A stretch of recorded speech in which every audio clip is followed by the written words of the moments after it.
বটে, কিন্তু পড়াশোনায় খুব মজবুত। কখনো একবার বই দুবার বলে দিতে হয় না। যেটা আমি একবার পড়িয়ে দিয়েছি সেটা আর কখনো বলে না। বটে, তা আজ আমি একবার পরীক্ষা করে দেখবো। তা দেখুন না।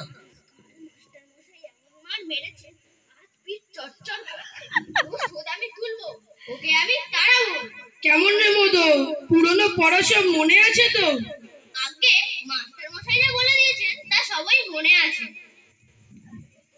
আচ্ছা, উদ্ভিদ কাকে বলে বল দেখি?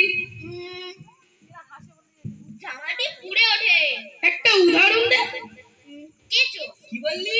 রসুন মশাই, এখন কিছু বলবেন না। তুমি তো পদ্যপাঠ পড়েছো, কাননে কি ফোটে বলো দেখি? কাটা। কি মশাই মারেন কেন? আমি কি মিথ্যা কথা বলছি? আচ্ছা, সিরাজউদ্দৌলাকে কে কেটেছে ইতিহাস কি বলে? পোকা। শুধু মিছি মার খেয়ে মরছি। সিরাজউদ্দৌলা কেন, সমস্ত ইতিহাস বইখানায় পোকায় কেটেছে। এই দেখুন, এই দেখুন। হ্যাঁ, ব্যাকরণ মনে আছে? আছে। কর্তা কি, তার একটা উদাহরণ দিয়ে বুঝিয়ে দাও কর্তা? দেখি। ওপাড়া জয় মুন্সি। কেন বলো দেখি? তিনি ক্রিয়া ও কর্ম নিয়ে থাকেন। তোমার মাথা। আগে এটা আমার মাথা নয়, এটা আমার পিঠ। অঙ্ক শিক্ষা ষষ্ঠী তৎপুরুষ কাকে বলে? জানি নে। আগে ওটা বিলক্ষণ জানি, ওটা জ্যৈষ্ঠী তৎপুরুষ। অঙ্ক শিক্ষা হয়েছে? হয়েছে।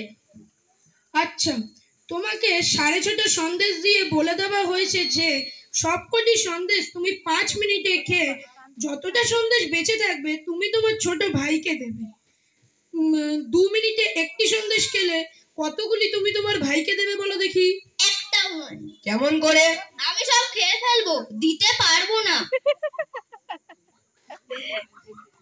আচ্ছা, একটি বট গাছ প্রত্যহ শিখি ইঞ্চি ধরে উঁচু হলে এ পয়লা বৈশাখ সে 10 ইঞ্চি হলে ফিরে পয়লা বৈশাখ সে কত ইঞ্চি উঁচু হবে বলো দেখি? সে যদি বেঁকে যায় তাহলে ঠিক বলতে পারিনি।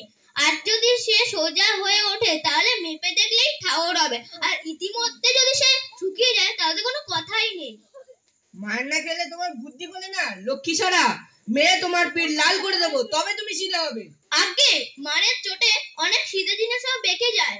কালাচাঁদ বাবু, ওটা আপনার মারের চোটে খুব অল্প কাজই হয়। কথাই আছে গাধাকে পিটলে ঘোড়া হয় না, কিন্তু অনেক সময় ঘোড়াকে পিটলে গাধা হয়ে যায়। অধিকাংশ ছেলে শিখতে পারে, কিন্তু অধিকাংশ মাস্টারমশাই শেখাতে পারে না। আপনি আপনার বেদ নিয়ে প্রস্থান করুন।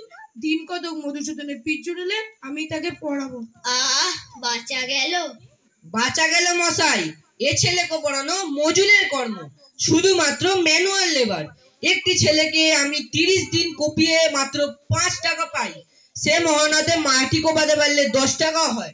নমস্কার।